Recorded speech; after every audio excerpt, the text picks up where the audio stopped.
Strategy உங்களுக்கு சொல்லித்தரேன். எனக்கு தெரிஞ்சு நம்ம எல்லாருமே இங்க வந்து ஜெயிக்க வந்திருக்கோம், அப்படிதானே? எத்தனை பேர் ஜெயிக்க வந்திருக்கோம் இங்க? அடுத்த கேள்வி, யார? ரொம்ப ஈஸியா சொல்லிட்டீங்க, விளக்கம் சொல்லுங்க. அதாவது எனக்கு இந்த மாதிரி டப்புன்னு பதில் சொல்றவங்க இருக்காங்கல்ல, அவங்ககிட்ட எனக்கு நிறைய கேள்விகள் உண்டு. உன்னை எல்லை இல்லாமல் காதலிக்கிறேன் அப்படின்னா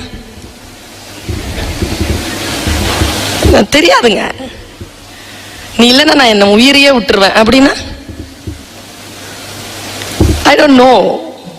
சொற்களை சொல்லும் பொழுது மிக ஆழமாக சிந்தித்து உள்வாங்கிக் கொண்டு சைலண்டா 2 வினாடி உள்ள போட்டு அப்படி உலுக்கி எடுத்து சொல்லுங்க. சாதனையாளர்கள் என்பவர்கள் தன்னுடைய வாழ்க்கையில் சில விஷயங்களை மிக நிதானமாக இருந்து ஜெயிக்கிறவங்க.